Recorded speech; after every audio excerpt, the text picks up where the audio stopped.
Le monde spirituel est aussi réel que le monde dans lequel nous vivons. Il y a autant d'êtres célestes, des anges de Dieu et aussi des anges déchus invisibles autour de nous, qu'il serait impossible de les compter. Et ils interfèrent dans notre quotidien de manière beaucoup plus directe que nous pouvons imaginer. Après tout, qui n'a pas un témoignage à raconter d'une délivrance reçue de Dieu? Ce sont certainement les anges du Seigneur qui ont protégé votre vie.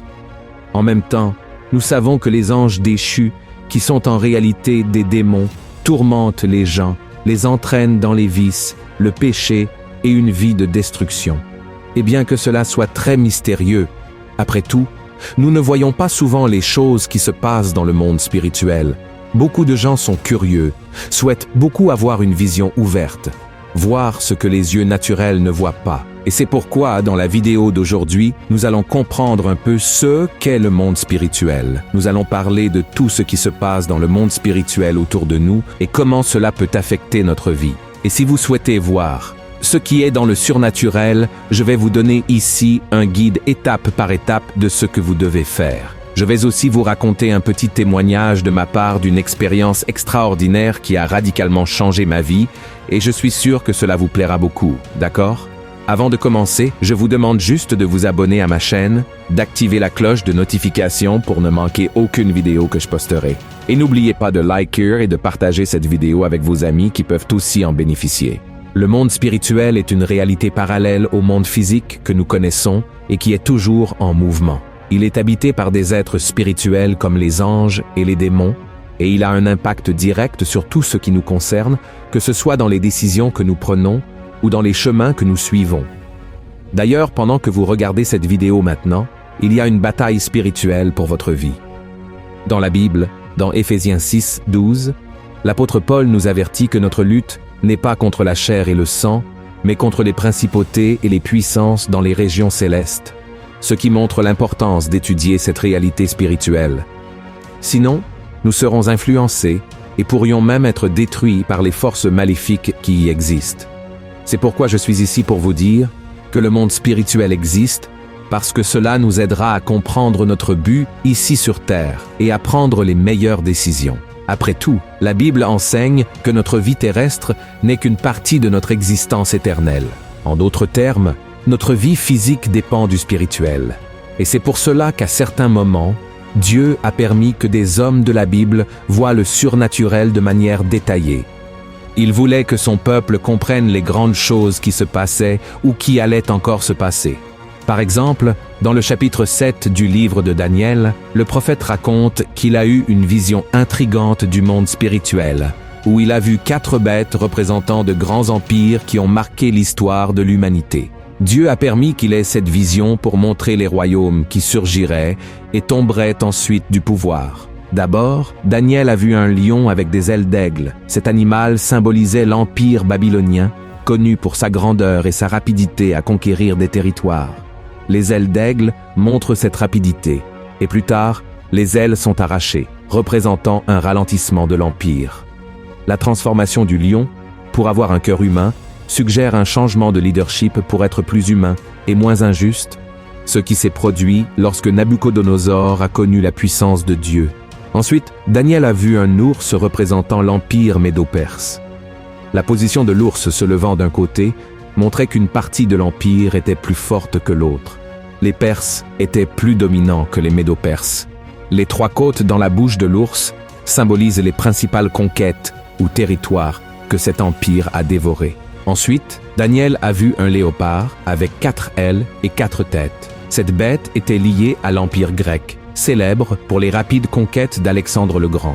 Les 4 ailes et têtes représentent la vitesse impressionnante des conquêtes et la division de l'empire entre les 4 généraux d'Alexandre. Enfin, Daniel a vu une bête terrible et forte qu'il n'a pas pu distinguer ce que c'était. Cela est très courant parce que dans le monde spirituel, il existe des êtres qui n'existent pas dans notre monde.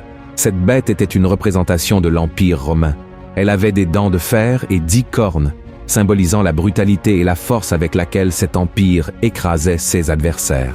Ensuite, une petite corne surgissait et disait des choses arrogantes. On croit que cette corne n'est pas encore née et qu'elle pointe vers la naissance de l'Antéchrist. Frères, ces visions de Daniel montrent comment de grandes puissances sont apparues et ont disparu et comment ces événements ont affecté le peuple de Dieu au fil des temps.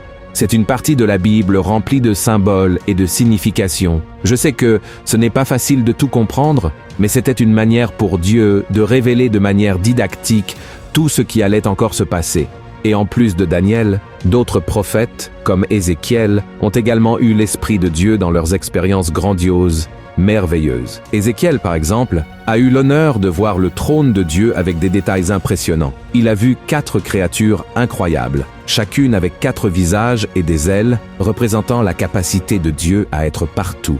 Selon la vision, ces créatures sont accompagnées de roues brillantes et pleines d'yeux, qui symbolisent que Dieu voit tout.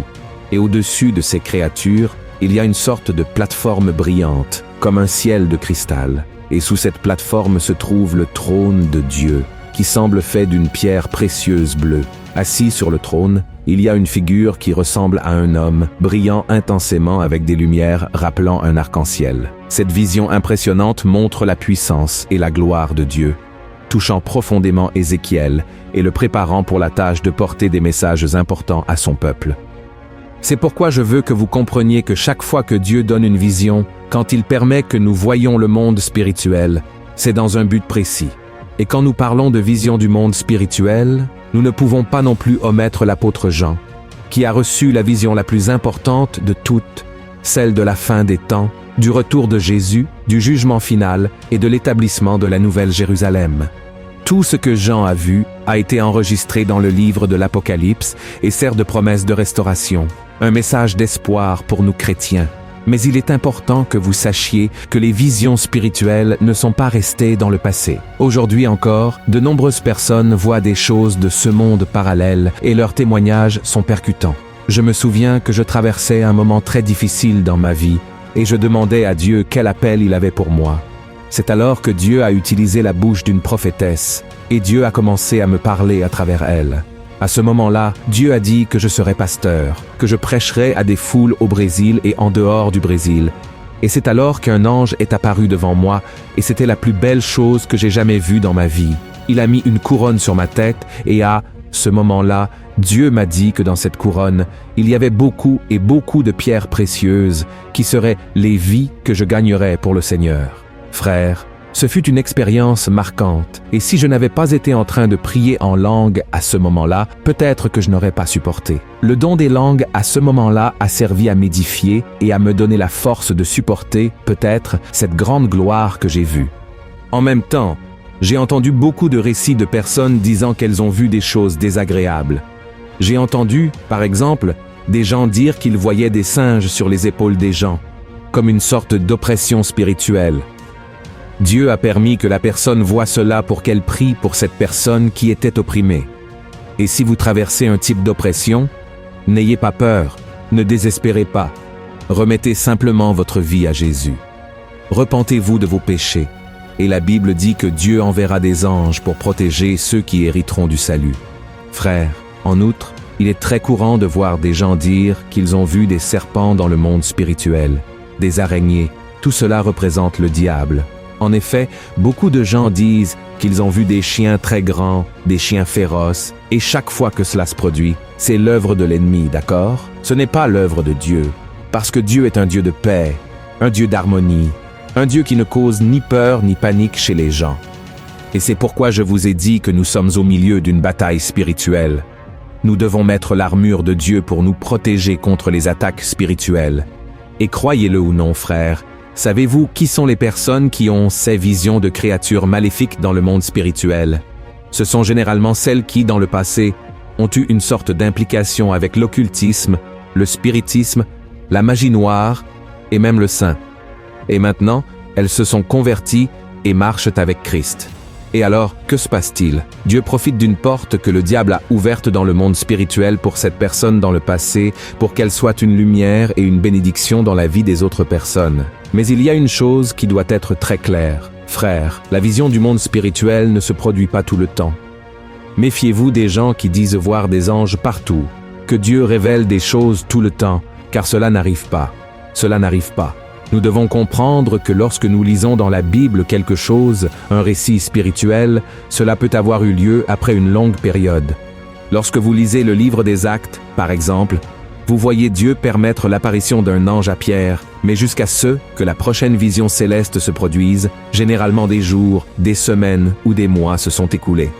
Dieu ne se révèle pas tout le temps parce qu'il veut que nous apprenions à agir par la foi, d'accord? Et même si nous voyions toutes les choses dans le monde spirituel, nous serions perdus. Si nous avions la vision spirituelle tout le temps, nous serions perturbés par tant de visions et cela nuirait à nos relations et même à notre marche avec Dieu. Alors ces visions, ces événements ne se produisent pas tous les jours ou sans sens. Par exemple, entre les visions du prophète Daniel et les révélations de l'Apocalypse de Jean, il s'est écoulé des centaines et des centaines d'années. Chaque vision avait un but divin spécifique, souvent quand quelque chose de très important allait se produire, une grande transformation. Donc, comme je vous l'ai dit, faites très attention aux prétendus prophètes, qui disent recevoir une vision du monde spirituel, mais souvent ne sont pas en accord avec la parole de Dieu. Restez ferme dans la parole, ne placez pas votre espoir dans ces choses, ne courez pas après les prophètes. Si Dieu veut vous parler, il enverra cette personne, il connectera votre chemin avec cette personne. Alors restez en paix, et maintenant je veux vous montrer étape par étape comment vous pouvez avoir des visions spirituelles si vous le souhaitez. La première pratique que vous devez avoir dans votre vie est de prier continuellement, prier tout le temps. La Bible raconte que Daniel a prié pendant 21 jours avant de recevoir une vision. Et vous pouvez essayer de faire la même chose. Mais votre objectif ne doit pas être seulement cela. Vous ne devez pas prier pour avoir des visions. Vous devez prier pour avoir une relation plus profonde avec Dieu et une meilleure compréhension de sa volonté. Amen. Ce que vous pouvez faire est un jeûne. Daniel a également jeûné. J'ai également fait un jeûne de 3 jours. Et je ne m'attendais pas à ce que Dieu me révèle mon appel, que je verrais cet ange. C'était merveilleux. Et je vois que c'est grâce au jeûne. Le jeûne est une forme de purification. C'est une manière de vous consacrer davantage et cela vous aide à clarifier votre esprit, votre cœur, vous rendant plus réceptif au message du Seigneur. D'accord? Et enfin, et non des moindres, vous devez étudier la parole. Essayez de lire plus la Bible, essayez de méditer sur la parole du Seigneur jour et nuit, et la Bible dit dans le psaume 1 que lorsque vous faites cela, vous commencez à prospérer dans tous les domaines, et Dieu commence à se révéler à vous de manière très spéciale. D'accord, frères? Et bien que je vous dise que ces visions ne se produisent pas fréquemment, je sais qu'elles se produisent au bon moment, dans le temps de Dieu. Tout cela est pour vous renforcer dans votre marche. Par exemple, vous êtes là au Gethsémani, suant du sang, souffrant énormément, et la Bible dit qu'un ange est apparu et a commencé à le réconforter. De même lorsqu'il a vaincu Satan dans le désert, alors comprenez que Dieu campe toujours les anges autour de vous. Il prend toujours soin de vous, même si vous ne le voyez pas. Comme je l'ai dit, nous, chrétiens, devons vivre par la foi. Nous devons faire confiance au Seigneur avant tout et ne pas mettre notre confiance dans l'homme, mais chercher en Dieu la véritable, la première révélation qui est déjà dans sa parole.